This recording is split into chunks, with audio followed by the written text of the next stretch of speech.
أعوذ بالله من الشيطان الرجيم بسم الله الرحمن الرحيم قال النبي صلى الله عليه وسلم اللهم إني أسألك الهدى والتقى والعفاف والغنى. கண்ணியத்திற்குரிய அல்லாஹ்வின் அடியார்களே, அல்லாஹ்வின் தூதர் ஸல்லல்லாஹு அலைஹி வஸல்லம் அவர்கள் ஒரு சில விஷயங்களை கேட்டு தொடர்ந்து அல்லாஹ்விடத்தில் பாதுகாப்பு தேடிக்கொண்டே இருந்தார்கள். அதே போன்று வேறு சில விஷயங்களை அல்லாஹ்விடத்தில் வேண்டிக் கொண்டே இருந்தார்கள். இது எனக்கு வேண்டும், இது தேவை, இந்த நிலையில் என்னை நீ வை, இந்த நிலையில் என்னை நீ உருவாக்கு என்று அல்லாஹ்விடத்தில் கேட்டுக்கொண்டே இருந்தார்கள். அப்படிப்பட்ட 4 விஷயங்களைத்தான் இப்போது நாம் ஓதி காட்டிய இந்த துஆவில் அல்லாஹ்வின் தூதர் ஸல்லல்லாஹு அலைஹி வஸல்லம் அவர்கள் அல்லாஹ்விடத்தில் கேட்கிறார்கள். அல்லாஹும்ம யா அல்லாஹ், இன்னி நிச்சயமாக நான் அஸ்அலுக உன்னிடத்தில் கேட்கிறேன், அல் ஹுதா நேர்வழியை உன்னிடத்தில் நான் கேட்கிறேன்.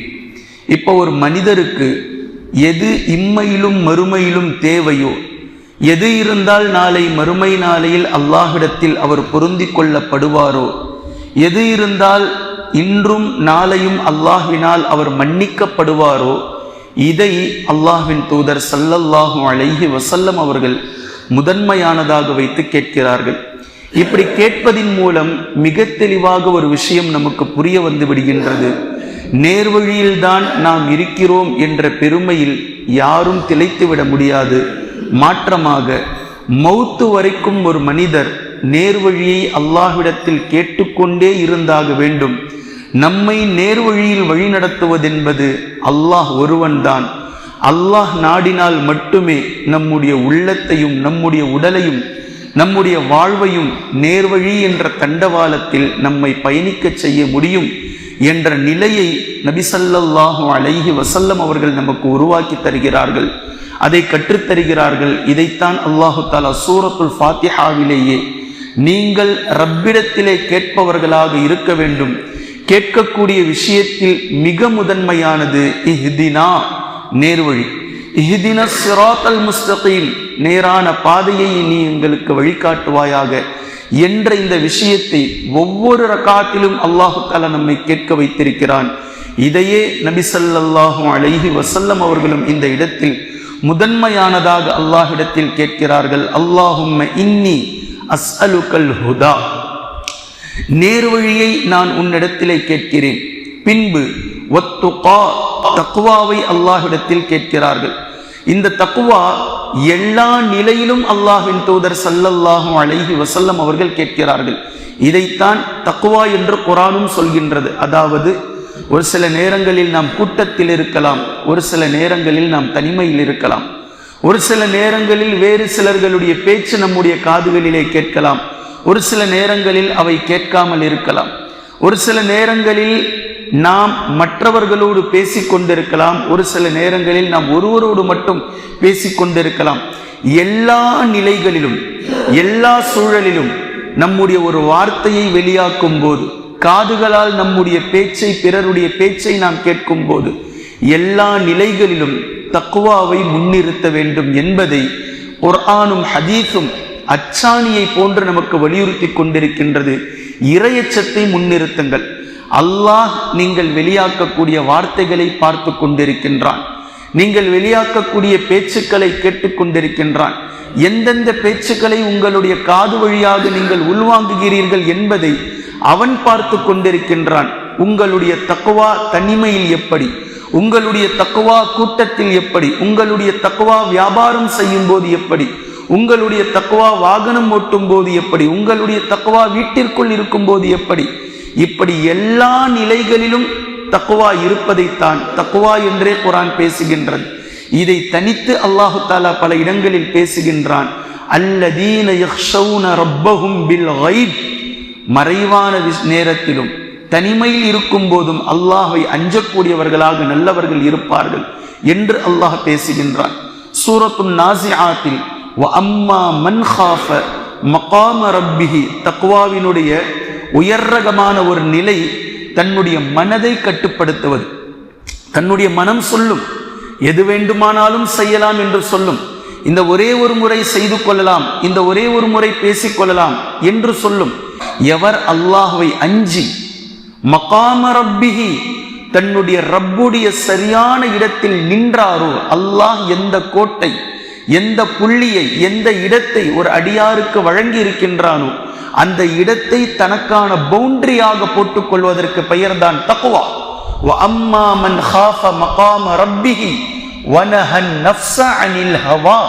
மனோ இச்சையின் பக்கம் மனம் இழுக்கும், எல்லா திசைகளிலும் அது இழுக்கும். இப்படி இழுக்கக்கூடிய நேரத்தில் வனஹன் நஃப்ஸ, அந்த ஆன்மாவை இழுத்து பிடித்து நிறுத்தி, இது ரப்புல் ஆலமீனிடமிருந்து எனக்கு அனுமதி வழங்கப்படவில்லை, இந்த பேச்சை பேசுவதற்கு என் ரப்பு எனக்கு அனுமதி வழங்கவில்லை என்று எவர் தடுத்து நிறுத்தி கொள்கிறாரோ, வனஹன் நஃப்ஸ அனில் ஹவா, இப்படிப்பட்டவருக்கு ஃபஇன்னல் ஜன்னத ஹியல் மஅவா, மஅவா என்ற சொர்க்கம் அவர்களுக்கு இருக்கின்றது. அவர் ஒதுங்கும் இடம் ஜன்னாவாக இருக்கும் என்று அல்லாஹு தஆலா பேசுகின்றான். அல்லாஹும்ம ஜஅல்னா மின்ஹும்.